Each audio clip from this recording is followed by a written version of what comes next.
Love songs, straight from the heart at Siesta Musica. I'd be a fool if I couldn't see. Baby, kung mahal ka niyan talaga. Work your heart and made you write that song. Your greatest love songs, all the way from 2 to 4 every Saturday at Siesta Musica. Join Dream Car Get Answer at Siesta Musica every Saturday from 2 to 4 in the afternoon dito sa inyong nag-iisang himpilan, Cool FM. Mapapakul ka dito! Every emotion tells a love story at Siesta Musica. There must be love somewhere in my life. Something about your touch when I'm Precious and few are the moments we took. Your greatest love songs, all the way from 2 to 4 every Saturday at Siesta Musica. Join Dream Car Get Answer at Siesta Musica every Saturday from 2 to 4 in the afternoon dito sa inyong nag-iisang himpilan, Cool FM. Mapapakul ka dito!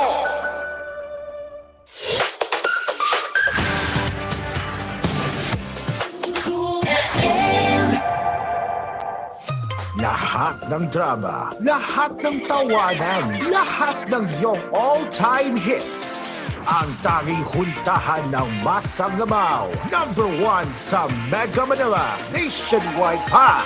Broadcasting from TGON, TVH Group of Networks. Dito lang sa inyong iisang himpilan.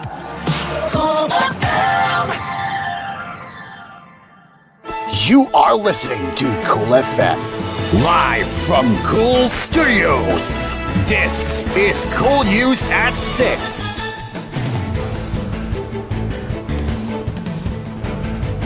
Good evening, this is koolNews at 6. From the station that cares for you, I am Carlo. Let's get into the headlines as Senator aspired on Wednesday vote to bring back the alleged wealth of the Marcos family, reportedly amounting to 800 quadrillion pesos for the benefit of all Filipinos. Eric Nagkapatan made the campaign pitch, which resembled the debunked Talo Gold claims as he filed his certificate of candidacy at Manila Hotel Garden City on Wednesday. Nagkapatan promised to distribute this amount, supposedly hidden somewhere in London, to all Filipinos for the basic needs.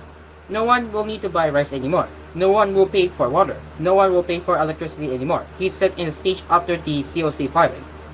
He claimed he inherited this 800 quadrillion from Donna Josefa Marcos, mother of late former President Ferdinand Marcos Sr. when he was her servant in Batac City, Ilos Norte.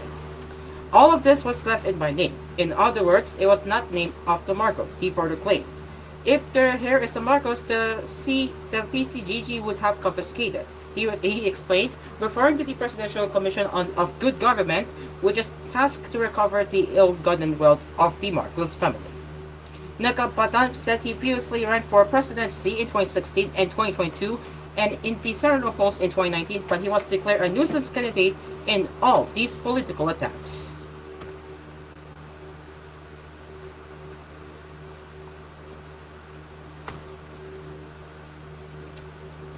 Senator aspirant Bet Lopez, who claimed to be the chosen one of God on Wednesday, said that she would quote-unquote curse anyone who would disqualify her from the 2024 elections. Lopez said the Commission on Elections disqualified her in the previous polls due to poverty. This is my third time running for senator of our country. So brave. Thick skin despite being disqualified by COMELEC because of being poor. I apologize for being emotional, she said. When asked what she would do if COMELEC disqualified her again, the teary-eyed senator aspirant raised her voice at the end of her answer. If COMELEC does not allow me to run for senator, everyone who is involved in my disqualification will be cursed, and I will declare this government agency as nonsense, she said. A COMELEC official then went up to the stage to calm her down. She smiled and said that she was just being emotional. Lopez also claimed that she is the chosen one of God. I hate politics. Now, who made a way for me to do something I don't like? God. God made me a way for me to not run for public office, she said. I declared that all that of all the miracles in my life, I am the chosen one of God. If I die, I will declare that my son will come back to punish you all, she added. Lopez tried to run for senator in the 2019 elections, but she said she was not permitted to enter the Comelec office to file her certificate of candidacy. The security forces at Comelec clarified that she was instructed to first secure a copy of the COC application form at the office.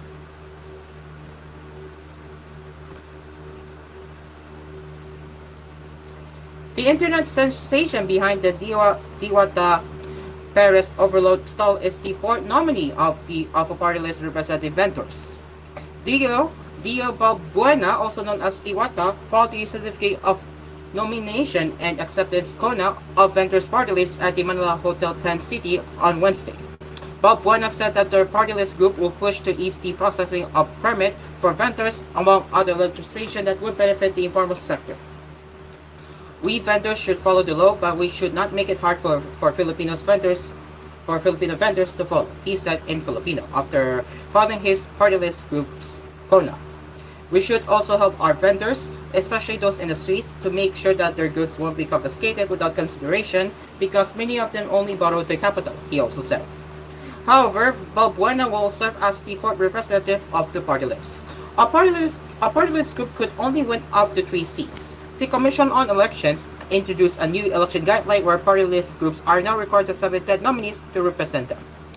The old law originally mandates a registered party to submit at least 5 names.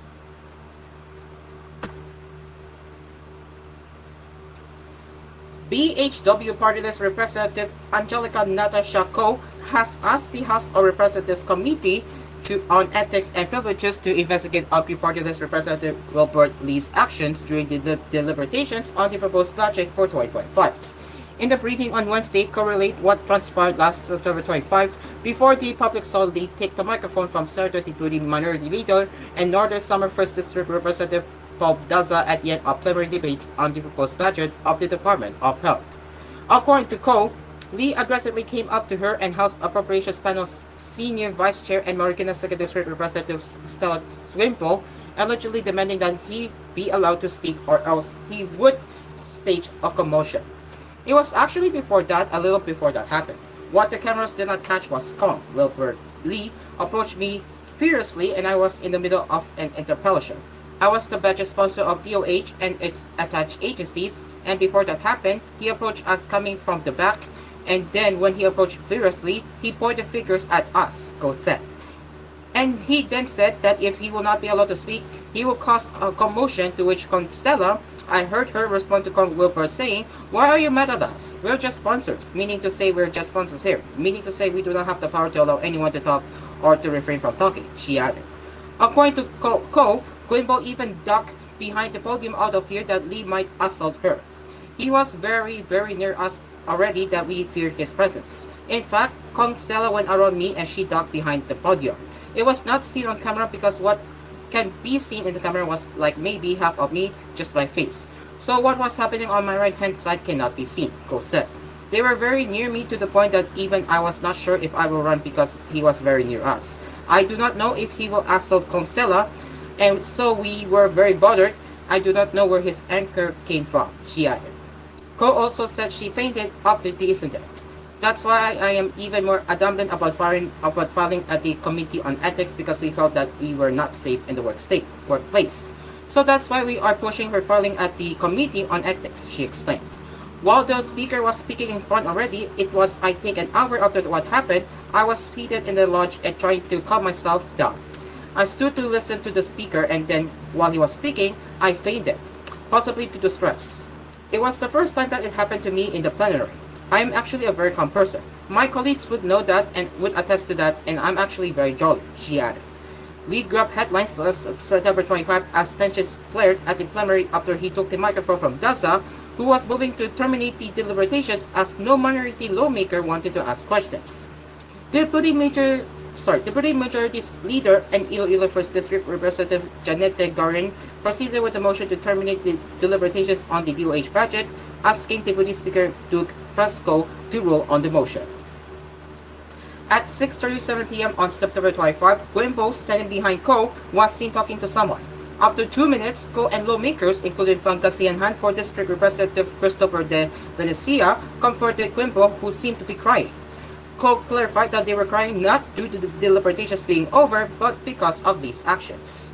Last Friday, Garin explained that tensions flared up at the House plenary debates as lawmakers were engaged in intense debates. She also said Lee actions were not a rude act but emotions taking over lawmakers.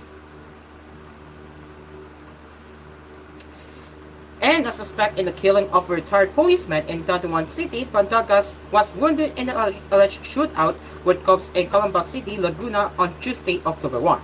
The Region 4A police in a report Wednesday, October 2 said alias Rudy suffered gunshot wounds after he engaged a team of policemen in the exchange of gunfires along the National Highway in Barangay Village, Pasiano, Rizal around 11 p.m.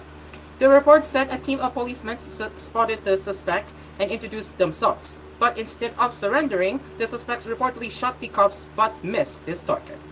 The lawman returned fire and hit Rudy. He was taken to the nearest hospital where he is still confined for treatment.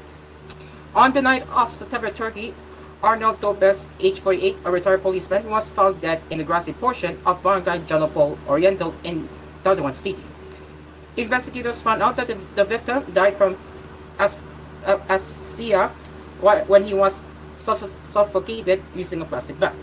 Evidences pointed to Rudy as the primary suspect. The police are investigating the possible motive behind the killing of the victim. Coming up on koolNews at 6, earthquake causes damage on classroom in Catadunes town. Department of Migrant Workers plans to charter flights for repatriation of Filipinos from Lebanon. In international headlines, Taiwan shuts down as Typhoon Karaton approaches. Plus, in entertainment happenings, Coldplay's $11 concert ticket in India sparks police investigation. Stick around, koolNews at 6. We'll be right back.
Welcome back to koolNews at 6. Let's continue with the headlines. The Department of Education DepEd and Bicol reported the damage incurred by a school in Catanduanes after a 6.1 magnitude earthquake hit Bagamanok town on Wednesday.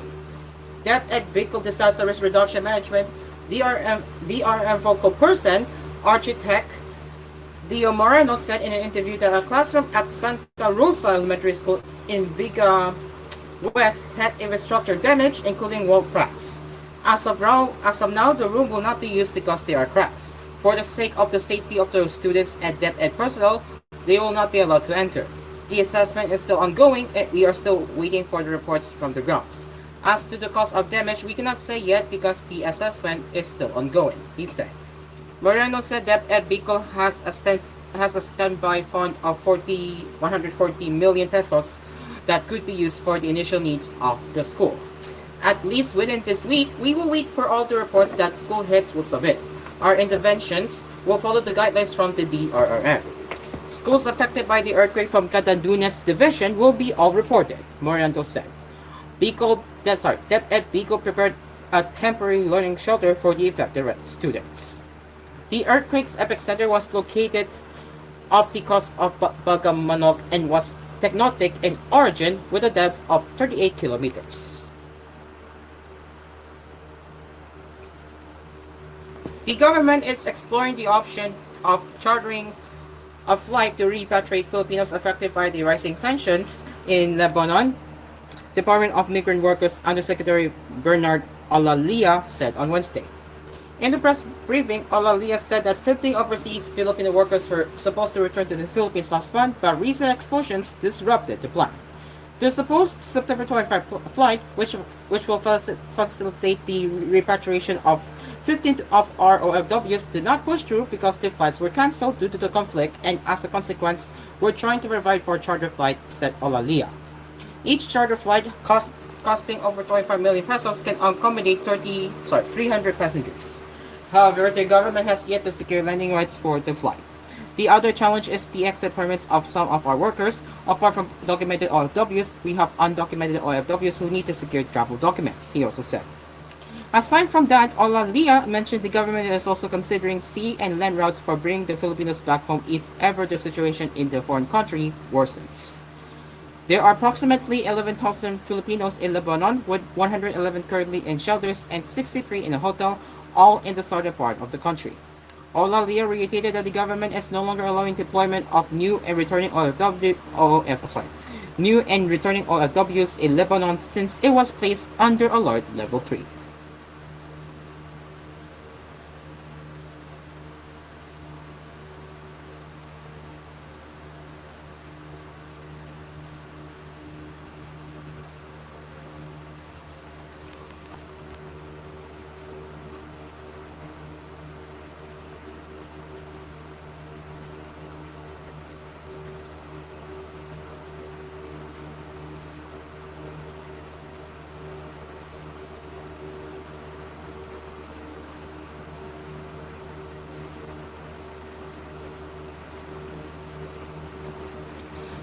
Senator Cristopo Bongo has expressed profound gratitude to the Filipino people for their continued trust and support after being ranked among the top several candidates in the latest Pulse Asia survey for the 2025 elections. According to the results released by Pulse Asia conducted from September 6 to 13, Go is in the 4th to 9th spot with 40.3% of voters indicating him as one of their preferred senatorial choice. In response to these latest numbers, Go shared his appreciation for the trust placed in him, reiterating his commitment to continue serving the nation. To our fellow countrymen, I am deeply grateful for your trust and support. Your backing inspires me to further improve my service. He further emphasized that his public service will remain steadfast, especially in providing for the most vulnerable Filipinos. I will never waste my opportunity to serve the nation. I will ensure that, to the best of my ability, I will continue to fight for the welfare of every Filipino, he added. Go's role as chairperson of the Senate Committees on Health, on Sports, and on Youth has solidified his reputation as a champion for the health and well-being of Filipinos. He is widely known for his key initiatives, including Republic Act No. 11463 or the Malasakit Centers Act of 2019, which institutionalized the Malasakit Centers program. Go's efforts in healthcare extends further with the development of super health centers across the country. These centers are equipped to provide primary healthcare and early disease detection, crucial to ensuring the health and well-being of Filipinos in remote areas. Additionally, he is the principal sponsor and one of the authors of Republic Act 11959 or the Regional Specialty Centers Act, which mandates the establishment of regional specialty health centers within existing Department of Health regional hospitals. Go is also among the authors and co-sponsors of Republic Act 11589 or the Bureau of Fire Protection Modernization Act and Republic Act 11641, which led to the creation of the Department of Migrant Workers.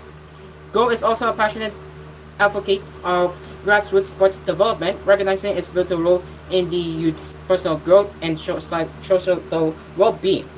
He played a key role in creating the National Academy of Sports by authoring and co-sponsoring Republic Act 11470. Located in New Clark City, Kapas Tarlac NAS combines secondary education with a sports-focused curriculum, offering a dual path for student athletes to excel in their sports and academic endeavors. Meanwhile, Go also reflected on the guiding principles passed on to him by former President Rodrigo Duterte. When I was just a personal aide to Dayday Didong, I often heard him say, "Do what is right." Today, that principle continues to guide me. The welfare of Filipinos always comes first, Go emphasized. He assured the Filipino Republic of his unwavering commitment to continue serving, regardless of the challenges that may come. As your Mr. Malasakit, I want to continue serving, especially in those in need. Serving others is my passion, and I believe that serving people is serving God. Go added passionately. Aside from his high rank in the Post-Asia survey, Go has consistently ranked well in other national surveys. Notably, the Okta Research Survey for the same election also placed Go in the top tier of preferred senatorial candidates. In the Okta survey conducted from August 28 to September 2, Go ranked 3rd to 6th, securing 49% of voter preferences. And to further booster its wastewater service in the east zone of Metro Manila, Manila Water is implementing the construction of the 1.6 billion peso San Mateo to Rodriguez Sewage System Package 1A or SMRP-1A-SM since the beginning of this year. SMRP-1A-SM is seen as a cornerstone of the larger San Mateo Rodriguez Sewage System designed to improve sanitation and protect the environment. Started in January 2024, the SMRP-1A-SM project involves the installation of over 6.034 kilometers of sewer lines along General A. Luna Street in San Mateo, Rizal. The work employs advanced construction techniques such as open-cut excavation, horizontal directional drilling, and micro-tunneling for the laying of 200 to 600 millimeter diameter polyvinyl chloride, high-density polyethylene, and glass fiber reinforced plastic pipes. Expected to be completed by the third quarter of 2026, the wastewater project will benefit more than 700,000 residents from San Mateo and Rizal, specifically residents of Barangay Santa Ana, Guinang Bayan 1, Guinang Bayan 2, Dulong Bayan 1, Dulong Bayan 2, Malanday, Guinayan, and Malay. Wastewater management and sanitation are crucial services that Manila Water has been consistently improving. In doing so, we contribute to public health and protect our waterways. Manila Water Corporate Communication Affairs Group Director Jarek Sevilla said, by significantly enhancing the sewer network, Manila Water reaffirms its commitment to improving sanitation and wastewater management in San Mateo, contributing to a cleaner, healthier environment for the residents. And now for the international headlines. Taiwan shut down schools and closed its financial markets on Wednesday as Typhoon Kraton pounded its south and east with torrential rains and winds ahead of its expected landfall. Kraton, packing sustained wind speeds of 170 kilometers or 107 miles per hour and gusts of up to 209 kilometers per hour, was 140 kilometers southwest of southern Kaohsiung as of 10 a.m., the Central Weather Administration said. The typhoon, downgraded overnight to medium from strong under Taiwan's measurement system, is now expected to arrive near Kaohsiung or Tainan on Thursday morning, the agency said a day later than previously forecast. Offices and schools across the island were closed, and the intermediate race said more than 10,000 people have been evacuated from vulnerable areas as a precaution. President Lai Ching-te had warned Tuesday that the typhoon was likely to cause catastrophic damage and urged the public to be particularly vigilant and due to its relatively rare route, as the typhoon was forecast to exit from the island's east coast. All domestic flights and ferry services were cancelled Wednesday, and around 250 international flights were suspended. Nearly 40,000 troops were on standby for relief efforts, the defense ministry said. Across Taiwan, 46 typhoon-related injuries have been reported as of Wednesday, and one person in western Yulin County was reported missing after falling into the sea, authorities said. And finally, in showbiz or entertainment news, British rock band Coldplay's upcoming tour in India prompted a police investigation after tickets sold out in minutes and were resold online by scalpers for over $11,000. On September 22, tickets went on sale by the official vendor Book My Show with more than 700,000 people in queue, but users reported that the website crashed and all tickets were sold out in minutes. Fans then began to report that tickets started to appear on authorities' third-party websites for as much as $11,458 or 600,000 pesos from the original 2,500 Indian rupees or $29.81 or 1,600 pesos. New Delhi Television reported that Book My Show's chief operating officer was questioned by the local police after a complaint bombed by lawyer Amit Vyas, who claimed the executive was working with black marketers to milk out on ticket sales. Vyas, who was among those who lined up in an attempt to buy tickets, told CNN that no one in India was able to secure any ticket. In that statement on X, Book My Show asserted that it had no association with any reselling platform or third-party individual and that it had also filed a complaint with the police. Scalping is strictly condemned and punishable by law in India. We have filed a complaint with the police authorities and will provide complete support to them in the investigation of this matter, they wrote. As of writing, Coldplay's 3 night shows in Mumbai next year will proceed and have not been cancelled or postponed.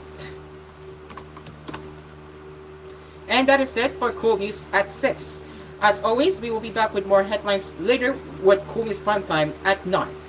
Until then, I am Cairo and this is Home. And from the station that cares for you, we will see you later with Cool News Primetime at 9. Good evening.